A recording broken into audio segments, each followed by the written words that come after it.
주시는 말씀을 기도하는 남자 이렇게 제목을 정했다가 너무 좀 적나라한 것 같아서 그럼 기도하는 여자는 또 없습니까? 그래서 그냥 말씀을 성경에 있는 내용대로 목전의 은총이라는 제목으로 말씀을 바꾸었습니다. 모세는 기도의 사람입니다. 이스라엘 백성들이 금송아지를 만들어 우상을 숭배함으로 말미암아 하나님이 진노하셨죠. 그래서 그들을 진멸하겠다 경고를 하실 때 모세는 나아가서 하나님 앞에 기도했습니다.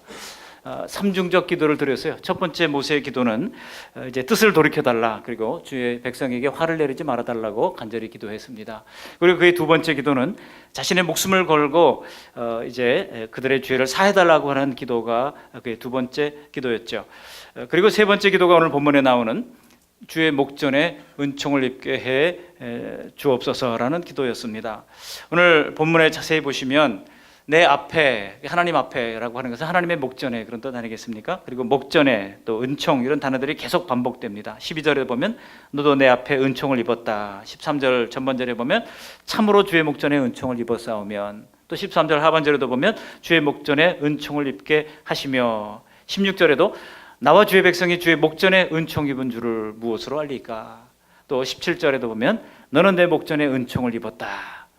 반복은 강조입니다. 하나님이 이 목전의 은총을 계속 오늘 모세의 기도를 통해서 강조하고 있는 것을 알 수 있습니다. 그래서 오늘 본문은 이 목전의 은총이라는 제목을 가지고 도대체 이 목전의 은총이 무엇인지, 그 정의와 누가 이런 기도를 들을 수 있는지, 자격과 그 구체적인 내용은 무엇인지를 함께 다루면서 은혜를 나누고자 합니다. 먼저 정의입니다. 이 목전의 은총이란 과연 무엇이겠습니까?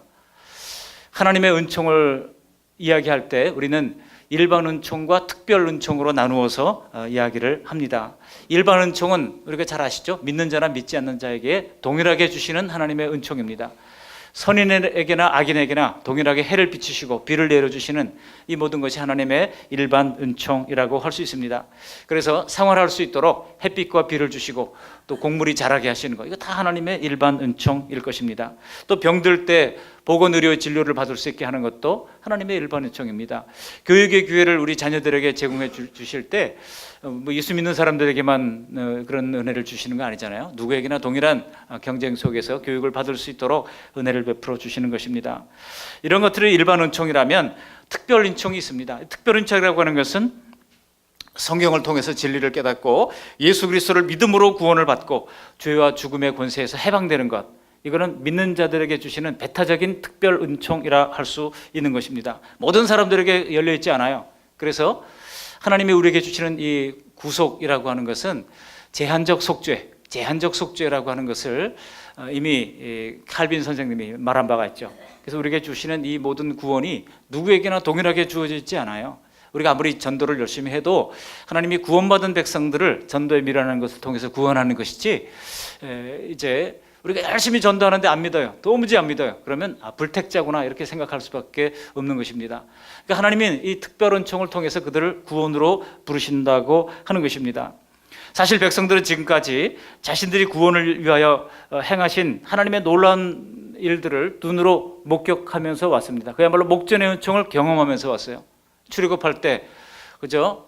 이 10가지 재앙을 그들이 눈으로 직접 목격하면서 하나님이 과연 살아계시구나, 하나님이 과연 크신 분이시구나 하는 것을 이제 보면서 출애굽을 했습니다. 홍해를 건널 때도 마찬가지잖아요. 눈앞에 놀라운 광경이 펼쳐지는 것을 그들이 눈앞에 봤습니다.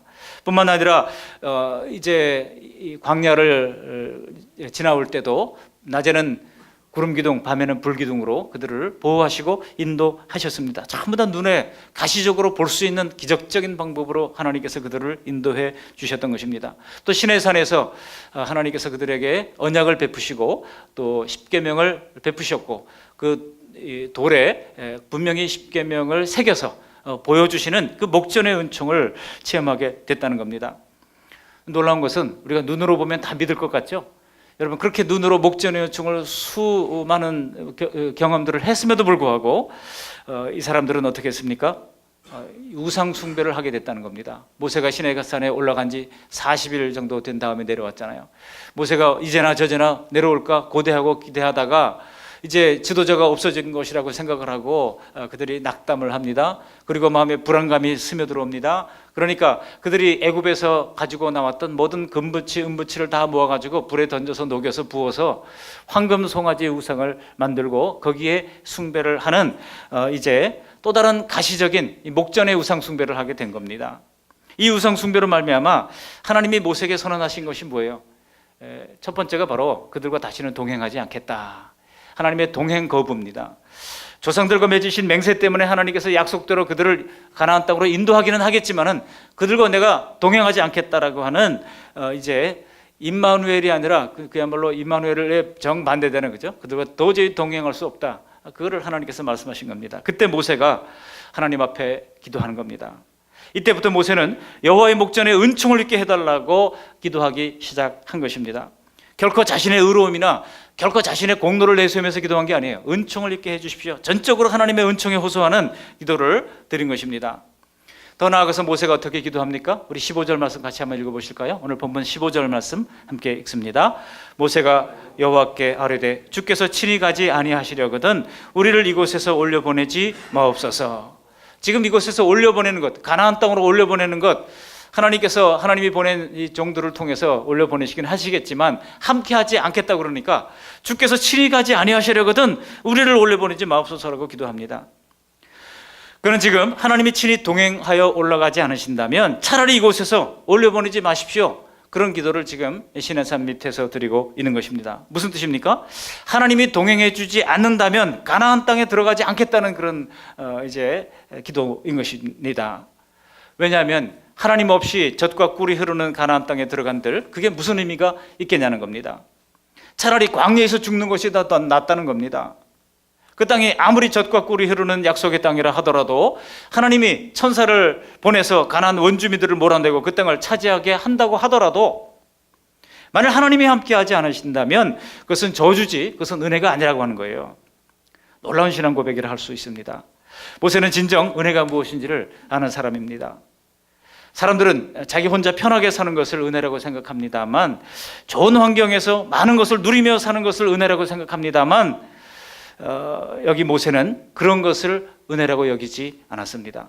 모세는 하나님 없이 아무리 편하게 살고 아무리 부유한 환경에 산다 할지라도 그것을 은혜라고 여기지 않았습니다. 하나님과의 관계가 회복되지 않은 곳에서 그 땅에 들어가서 하나님의 백성이 아닌 신분으로 그 땅을 차지하며 사는 것을 결코 그는 은혜라고 여기지 않았던 것입니다. 오히려 그는 치열한 영적 전쟁과 핍박을 당한다 할지라도 오직 하나님과 동행하는 것 그 자체가 은혜라고 생각한 것입니다.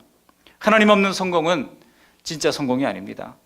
아무리 아름답고 고상해 보인다 할지라도 하나님이 함께하지 않으신다면 그것은 더 이상 은혜가 아닌 것입니다. 아무리 출세를 하고 거침없이 하이킥을 하는 것 같은 인생을 산다 할지라도 거기에 하나님이 동행하지 않으시면 그것은 성공이 아닙니다. 그러므로 우리 남전도회도 하나님 없는 성공을 추구하지 마십시오.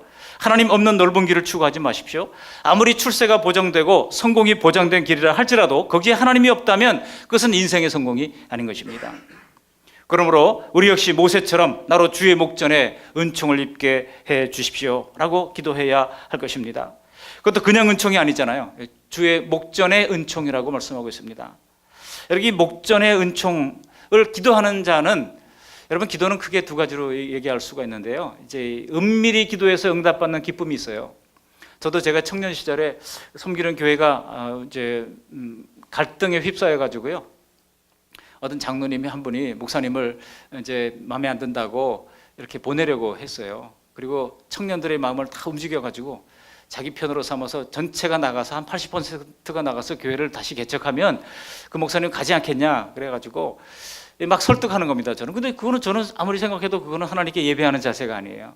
선거대 보이콧을 하고 막 그랬어요. 저도 선거대원이었는데, 찬양대원이었죠. 찬양대원이었는데 이건 아니지 않습니까? 하나님 앞에 예배 드리는 것인데 우리가 사람 보고 하는 거 아니지 않나요? 찬양대를 나갔는데 저희가 한 40명씩 모였거든요. 제가 섬기는 교회에서. 찬양대원이 안 모일 때가 그래요. 그런데 그날 가보니까 6명 나왔어요. 6명이 그냥 나와서 특송을 하면서 제가 눈물이 나더라고요. 이거 하나님께 예배하는 것이지 이거는 어떻게 하나님 앞에 찬양대를 보이콧한다는 게 말이 되느냐 그랬어요.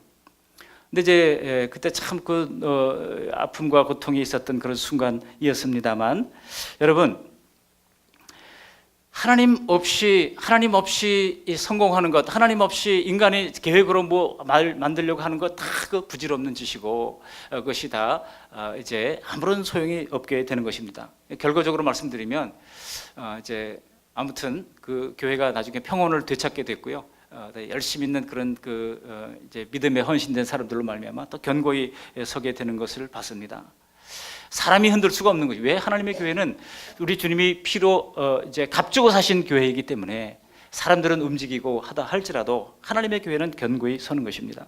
그러니까 여기 목전의 은총이라고 하는 것은 무엇입니까? 제가 그때 기도했던 것이 있어요. 하나님, 사람들이 그때 이제 얘기했던 것 중에 하나가 목사님 설교가 은혜가 안 된다는 거예요. 은혜가 안 된다고 막 그러는 거예요. 그래서 제가 그때 정말 간절히 기도했어요. 하나님, 그 목사님 설교가 잘 들리게 도와주십시오. 그리고 은혜를 끼치는 도구가 되게 해주십시오. 간절히 정말 기도했는데 그날따라 은혜를 엄청나게 받는 거예요. 저만 제가 주관적으로 은혜를 받는 것이 아니라 주변 사람들이 오늘 말씀 너무나 좋았어, 나에게 주신 말씀 같아 하면 저한테 막 얘기를 하는 거예요. 근데 제 마음속에 너무나 기쁜 겁니다. 왜 그렇습니까? 제가 기도했잖아요. 기도했기 때문에 하나님께서 기도의 응답을 주신 거 아닙니까? 그 기도 응답을 주신 그 은밀한 기도의 기쁨이 있어요. 여기 은밀한 기도의 기쁨이라고 하는 겁니다. 우리가 기도하는 사람은 압니다. 내 기도가 어떻게 응답되는지를 압니다. 그래서 그 기도가 응답되어졌을 때 우리는 뛸 듯이 기쁨을 가지게 되고, 또 필요하면 간증도 할 수 있겠지만은 간증할 수 없는 환경이라면 혼자 그 기도의 비밀을 간직하게 되겠죠. 이거는 은밀한 기도의 응답입니다. 반면에 목전의 은총이라고 하는 것은 뭐냐면요, 공개적으로 모든 사람이 다 알 정도로 하나님이 하셨구나, 과연 이것은 하나님이 살아계시구나, 하나님이 하신 것이구나, 그렇게 고백할 때 여러분 그 기도가 바로 목전의 은총이라고 할 수 있습니다. 그 기도 응답이 바로 목전의 은총이라고 할 수 있는 것입니다. 여러분, 이 목전의 은총을 가장 많이 경험했던 사람 가운데 한 분이 바로 다윗입니다. 그래서 다윗은 시편 23편 5절에 보면 주께서 내 원수의 목전에서 내게 상을 차려주시고 라고 말씀하고 있습니다. 원수의 목전에서 승전고를 울리게 하시고 상을 차려주시고 잔치하게 하시는 하나님, 이게 공개적으로 하나님께서 확실하게 드러내 보이시는 목전의 은총이라고 하는 것입니다. 우리도 모세처럼 끊임없이 목전의 은총을 구해야 합니다. 심지어 다윗처럼 원수들 앞에서의 목전의 은총을 구해야 합니다. 목전의 은총의 정의는 한마디로 공개적으로 하나님이 하셨음을 드러나게 하는 큰 은총인 것입니다. 우리 남전도회가 이런 목전의 은총으로 충만한 남전도회가 될 수 있기를 바랍니다. 그렇다면 두 번째로, 누가 이 목전의 은총을 구할 수 있습니까? 그 목전의 은총을 구할 수 있는 자격이 무엇입니까? 아무나 구할 수 있는 것이 아닙니다. 그것은 오직 하나님의 은총을 받은 자라야 이 목전의 은총을 구할 수 있습니다. 여기 33장 12절 말씀 보시면 하나님이 이렇게 이야기를 하는 것을 볼 수 있습니다. 12절 같이 한번 읽어보실까요? 모세가 여호와께 아뢰되 보시옵소서, 주께서 내게 이 백성을 인도하여 올라가라 하시면서 나와 함께 보낼 자를 내게 지시하지 아니하시나이다. 주께서 전에 말씀하시기를 나는 이름으로도 너를 알고 너도 내 앞에 은총을 입었다 하셨사온즉. 여기 12절 하반절에 보시면 주께서 전에 말씀하시기를 나는 이름으로도 너를 알고, 하나님은 이름으로도, 모세를 이름으로 안다는 거예요. 이름으로도 너를 알고 너도 내 앞에 뭐를 입었다? 은혜를 입었다 하셨사온즉. 그가 하나님 앞에 기도할 때는 하나님이 하신 말씀을 근거로 기도를 하고 있습니다. 근데 그 자신을 뭐라고 소개를 하고 있는 거 아니? 하나님이 전에 말씀하셨잖아요. 너는 내 앞에 은혜를 입은 자다. 여러분, 목전의 은총을 구할 수 있는 사람은 은혜 입은 자입니다. 모세는 믿음을 근거로 주의 은총에 호소하는 기도를 드리고 있는 것입니다. 과거 하나님이 모세에게 하셨던 말씀이 무엇입니까? 바로 나는 이름으로도 너를 안다는 것이고 너도 내 앞에서 은혜를 입었다는 말씀입니다.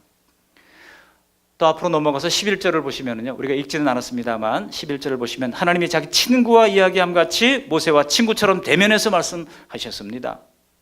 하나님은 모세의 모든 것을 다 알고 계셨을 뿐만 아니라 모세는 하나님 앞에 은총을 입은 자였습니다. 유대의 민족 말살 정책으로 말미암아 애굽에서 태어난 모든 남자아이가 죽임을 당할 때도 모세는 죽지 않고 살아남았잖아요. 그리고 나이 80에 하나님의 부르심을 받았습니다. 그리고 백성들을 애굽에서 인도해 냈습니다. 아마도 그 누구보다도 모세는 하나님의 은총을 많이 경험한 그런 사람이라 할 수 있습니다. 그래서 모세는 하나님의 전에 말씀하신 것처럼 하나님과의 친밀한 사귐을 가진 자이기에 하나님 목전의 은총을 베풀어 주십시오. 공개적으로 하나님이 하신 것이 분명하다는 사실을 만민으로 알게 해 주십시오라고 기도를 드린 것입니다. 우리가 하나님 앞에 이런 목전의 은총을 구할 수 있는 것은 이처럼 하나님의 이 은혜를 받은 자, 하나님과의 친밀한 사귐을 가진 자이기에 이렇게 기도할 수가 있는 것입니다. 나로 주의 목전에 은총을 입게 하시며, 오직 하나님의 은총을 받은 자만이 드릴 수 있는 기도라고 하는 것입니다. 마지막 세 번째로, 그렇다면 모세가 구한 이 목전의 은총의 내용은 무엇입니까? 오늘 본문에 보시면 두 가지 내용이 나오는데요. 먼저 여기 13절에 보시면 이렇게 이야기를 합니다. 우리 13절 말씀 같이 한번 읽어보실까요? 내가 참으로 주의 목전의 은총을 입어 싸우면 원하건대 주의 길을 내게 보이사 내게 주를 알리시고, 그랬습니다. 거기까지만. 모세가 구한 첫 번째 목전의 은총은 주의 길을 보여주시고라고 하는 것입니다. 주의 길을 보여주소서라고 하는 기도입니다. 천사가 앞서 행하시면서 우리를 인도하는 것도 좋지만 하나님, 그것보다는 예전처럼 하나님이 친히 함께 하시면서 우리의 갈 길을 인도해 주십시오. 그게 모세가 드린 기도였다고 하는 것입니다. 이게 뭡니까? 하나님과의 동행이에요. 하나님과의 동행을 그가 구한 것입니다. 하나님이 엄청난 세력을 가진 어떤 천사를 통해서 인도하는 것보다 하나님이 직접 동행해 주시기를, 그런 그 무엇보다도 간절히 구한 것입니다. 사실 이스라엘 백성들은 낮에는 구름기둥, 밤에는 불기둥의 인도를 받았습니다. 그렇지만 오늘 본문에서는 지금까지 그랬던 것처럼 하나님 동행해 주십시오라고 하는 기도를 드린 것입니다. 그리고 두 번째 그 기도의 내용은 뭡니까? 13절 하반절에 있는 거예요. 이 족속을 주의 백성으로 여기소서라고 하는 기도인데요. 이 백성을 주의 백성으로 여기소서. 그야말로 로암미가 암미가 되는, 그죠? 여러분 호세아서에 보면 로암미가 암미가, 로암미, 암미가 하나님의 백성이라는 뜻이거든요. 로는 부정접두어라서 하나님 백성이 아닌 백성, 이런 뜻이죠. 근데 그 로암미가 암미가 되는 놀라운 역사가 일어났던 것을 호세아 선지자가 전하고 있는데, 그의 기도도 마찬가지예요. 이 족속을, 이 족속이라고 그러잖아요. 하나님의 족속이 아니고 이제 이 족속이에요. 하나님도 싫어버린 족속 아닙니까? 그런데 이 족속을 다시 주의 백성으로 여겨달라고 기도하고 있는 것입니다. 한마디로 하나님과의 관계 회복을 위하여 기도한 것입니다. 그러니까 목전의 은총의 기도 내용은 바로 임마누엘과, 하나님의 동행의 임마누엘과, 그리고 이제 하나님과의 관계 회복, 이 두 가지를 기도한 것이라 할 수 있습니다. 하나님의 백성들은 이제 애굽에서 시내산에서 하나님과 언약을 맺습니다. 그런데 백성들이 우상을 숭배함으로 말미암아 그 언약이 완전히 파괴됐죠. 이로 말미암아 하나님은 그들을 내 백성으로 부르지 않고 뭐라고 1절에 보시면은요, 내가 애굽에서 인도하여 낸 백성이라고 얘기해요. 하나님 마치 제3자처럼 내가 애굽에서 인도한 백성이라고 얘기하는 겁니다. 나중에 보면 하나님이 이 백성 저 백성 하면서 내 백성이라고 말하지 않고 그렇게 지칭하는 것을 볼 수가 있습니다. 그런데 모세는 만일 13절 하반절에 나로 주의 목전에 은총을 입게 하시며 이 족속을 주의 백성으로 여기소서라고 간절히 기도하고 있는 것입니다. 무슨 말입니까? 하나님, 비록 이 사람들이 목이 곧은 백성이요 원망과 불평으로 가득한 이 백성이지만 다시 주의 백성으로 여겨주십시오. 여겨달라고 하는 기도가 얼마나 놀라운 간구인지 모릅니다. 여러분, 우리가 어떻게 하나님의 백성이 됐습니까? 하나님의 자녀가 됐습니까? 하나님께서 우리의 공로를 보고 우리를 하나님의 자녀 삼으신 것 아니잖아요. 우리가 여전히 부족하고 여전히 문제가 많고 여전히 죄성을 가지고 있지만 하나님의 긍휼히 여기셔서 우리를 하나님의 자녀로 삼아주셨어요. 뿐만 아니라 우리가 여전히 연약하고 부족하지만 충성되이 여기셔서 우리에게 직분을 맡기셨다고 말씀하고 있습니다. 완전히 충성한 사람만을 다 골라서 직분을 맡긴다면 아마 이 세상에 아무도 하나님의 직분을 맡을 사람이 없을 겁니다. 근데 하나님께서 여겨주시는 거예요. 충성되이 여겨주시고. 그래서 자꾸 여겨주시는 것, 우리가 자녀를 키울 때도 좀 미흡한 것 있지만 그렇게 될 줄로 믿어주고 속아주고 여겨주고 하면요, 자녀들이 그 안에서 잘 자라날 수 있습니다. 자꾸 안 되는 거 자꾸 억지 부리지 마시고 여겨주시는 거, 믿어주는 거, 이게 얼마나 큰 힘이요 격려인지 모릅니다. 근데 하나님이 그렇게 여겨주시는 거예요. 그래서 모세는 그것을 위해서 기도한 것입니다. 이 백성을 주의 백성으로 여겨주십시오. 비록 이 사람들이 저지른 행위로 볼 때 하나님의 백성이 아닌 것이 마땅하지만 하나님이 그저 저를 봐서라도 이 백성을 주의 백성으로 여겨주십시오. 하나님과의 관계 회복을 시켜달라고 간절히 기도하고 있는 것입니다. 그렇다면 과연 이런 모세의 기도가 응답받았을까요? 어떻습니까? 응답받았을까요? 응답 못 받았을까요? 네? 궁금하시죠? 말씀하신 것처럼 응답받았습니다. 응답받았으니까 하나님이 다 기록을 해놨겠죠. 우리 17절 말씀을 다시 한번 읽어보시겠습니다. 17절 여호와께서 모세에게 이르시되 내가 말하는 이 일도 내가 하리니 너는 내 목전에 은총을 입었고 내가 이름으로도 너를 알미니라. 지금 하나님은 기도하는 모세에게 내가 말하는 이 일도 내가 하리니 라고 말씀하고 있습니다. 모세가 구한 것을 이제 하나님께서 다 이루시겠다는 거예요. 하나님의 뜻을 돌이키셨던 이 백성을 이제 다시 주의 백성으로 여겨주시고 삼아주시고 친히 동행해 주시겠다는 것입니다. 14절을 보시면은요, 더 구체적으로 응답해 주시는 것을 알 수 있습니다. 우리 14절 말씀도 같이 한번 읽어보실까요? 14절 여호와께서 이르시되 내가 친히 가리라 내가 너를 쉬게 하리라.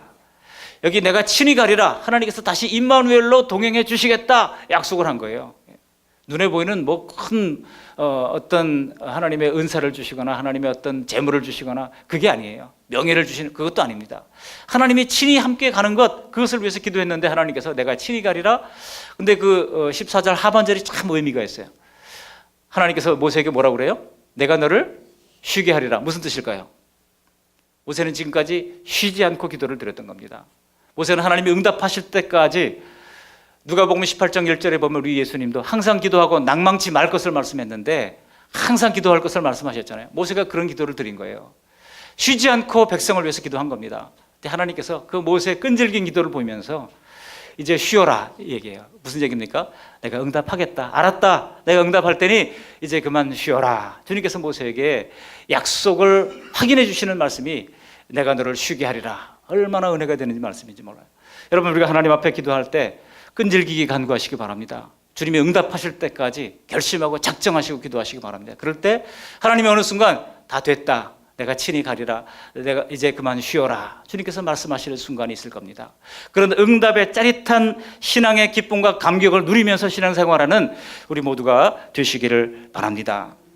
그런데 하나님께서 함께해 주심으로 염려에 얽매이지 않도록 하나님께서 이런 평강과 쉼을 허락해 주신다고 약속을 했는데요, 여기서 중요한 것은 하나님의 은총을 구하는 기도가 하나님의 마음을 움직인다는 거예요. 하나님의 은총을 구하는 기도. 하나님, 제가 뭐라고 하나님께 이것을 구하겠습니까? 그죠? 하나님의 은혜를 베풀어 주십시오. 그런 기도를 하나님께서 귀히 여기시고 응답해 주신다는 겁니다. 하나님, 내가 이렇게 하지 않았습니까? 하나님, 내가 주님을 이렇게 헌신하지 않았습니까? 자신의 공로를 가지고 내세워서 기도하지 않고 오직 주님의 은총만을 구하며 기도했기 때문에 하나님께서 기쁘게 그의 기도를 받아주신 것입니다. 그런 바리새인들이 그랬던 것처럼, 세리들이 이제 서기관들이 그랬던 것처럼 내가 일에 2번씩 금식하고, 당시 이스라엘 백성들은요, 이제 2주에 한 번 금식하는 것이 당시 예수님 당시의 금식의 표준이었어요. 2주에 한 번씩 금식하는 것이 아니라 이 바리새인들은 잘 보이려고 일에 2번씩 금식하는, 일주일에 2번씩 금식하는 그런 일들을 했다는 겁니다. 그리고 기도할 때 내가 일에 2번씩 금식했다고 자랑하는 거예요. 종교적인 어떤 행위를 가지고 자랑합니다. 그러나 그의 기도는 오히려 차라리 세리들의 기도와 비교할 때 더 응답받지 못했다고 우리 예수님께서 말씀하지 않습니까? 오히려 세리는 하늘을 우러러보지도 못하고 고개를 숙이고 가슴을 치면서 주여 불쌍히 여기소서 나는 죄인으로소이다, 그렇게 기도를 했을 때 오히려 예수님께서 뭐라고 말씀하십니까?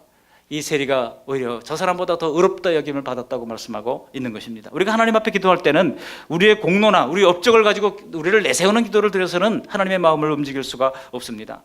오직 주의 은혜로만, 주의 은총을 구하는 기도로만이 하나님께서 움직이시고 하나님께서 마음을 여시고 하나님께서 그의 기도의 호소를 들으시고 뜻을 돌이키면서까지 응답해 주시는 것입니다. 그러므로 하나님의 사람은 어떤 상황을 만난다 할지라도 주의 은혜를 구하고 또 구하는 우리 하나님의 사람이 되어야 할 것이고 우리 남전도회가 되어야 할 것입니다. 자고로 교회가 건강한 교회는요, 우리 남성들이 많이 기도하고 든든한 교회가 건강한 교회입니다. 힘 있는 사역을 감당하고 하나님께서 기뻐하시는 일들을 하게 되는 것을 볼 수가 있습니다. 시편 123편 3절에도 보면 여호와여 우리에게 은혜를 베푸시고 또 은혜를 베풀어 주시옵소서 기도하는 장면이 나옵니다. 은혜를 베푸시고 또 베푸소서. 한 번만 베풀어 달라고 기도하지 않았어요. 은혜를 베풀어 달라고 계속해서 간구하는 것입니다. 혹시 우리도 주변에 믿지 않는 사람들을 말미암아 우리가 억울한 일을 당하고 또 멸시를 받기까지 하고 때로는 예수 믿는다는 것 때문에 이제 힘든 순간이 있을 수도 있습니다. 그럴 때 여러분, 우리가 기도해야 할 내용이 바로 그것입니다. 하나님 은혜를 베푸시고 또 베풀어 주십시오. 하나님의 은총을 허락해 주십시오. 여호와여 내게 은혜를 베푸시고 또 은혜를 베풀어 주시옵소서. 기도하는 우리 남전도회가 되시기를 바랍니다. 모세가 이렇게 하나님의 은총을 구하여 기도를 드렸을 때에 그는 놀라운 응답을 받게 됩니다. 드디어 이제 그는 하나님께서 내가 너와 함께 하리라, 친히 함께 가리라, 그런 약속을 받아낼 수가 있었던 것입니다. 지금 우리도 이스라엘 백성들처럼 나그네 길, 광야길을 걸어가고 있는 중입니다. 혹시 이 험한 광야에서 하나님이 함께하지 않아도 걸을 수 있다고 생각하십니까? 그러나 지식과 건강과 이생의 수많은 경험을 가지고 있다 할지라도 하나님의 도우심이 없이는 우리가 한순간도 이 광야 같은 인생을 살아갈 수가 없습니다. 내일 일을 알 수 없는 인생, 한 시간 후의 일도 알 수 없는 인생이기 때문에 나 자신이 인생의 주인이 아니라 오직 하나님만이 내 인생의 주님임을 고백하면서 하나님 매 순간 나에게 하나님의 이 목전의 은총을 베풀어 달라고 구하는 우리 그 말씀 양문교회 모든 우리 남전도회뿐만 아니라 모든 성도님들이 되어서 하나님이 풍성하게 응답하시는 은혜를 체험하는 우리 모두가 다 되시기를 주님의 이름으로 축원합니다. 아멘. 고맙고 감사하신 하나님, 오늘도 귀한 주님의 말씀 들려주신 것을 감사를 드립니다. 모세가 삼중적 기도를 드렸습니다. 맹렬한 노를 그치시고 뜻을 돌이키사 화를 내리지 마옵소서 기도했습니다. 또 그들의 죄를 용서해 주시옵소서 기도했습니다. 그리고 그의 세 번째 기도는 주의 목전에 은총을 있게 해달라는 기도였습니다. 하나님, 공개적으로 하나님이 하셨음을 드러내게 하는 큰 은총을 그는 구한 것이고 또 은총을 받은 자가 드릴 수 있는 기도임을 깨닫게 도와주심을 감사합니다. 하나님, 그 내용은 주의 길을 보여달라는 하나님과 동행을 구한 것이며 또 주의 백성으로 여겨달라고 하는 관계 회복을 구한 것입니다. 하나님 아버지, 우리가 하나님 앞에 이렇게 은총을 구하고 또 구할 때, 응답하기까지 끈질기게 구할 때 하나님께서 내가 친히 함께 하리라, 내가 너를 쉬게 하리라 말씀하시는 은혜를 체험할 수 있도록 주님 도와주시고, 내가 말하는 이 일도 내가 하리라 말씀하시는 응답을 체험할 수 있도록 인도해 주셔서 마침내 그리스도의 장성한 분량이 충만한 때까지 이르는 귀한 우리 남전도 회원들이 다 될 수 있도록 은혜 베풀어 주시옵소서. 예수님 거룩하신 이름으로 감사하며 기도합니다. 아멘.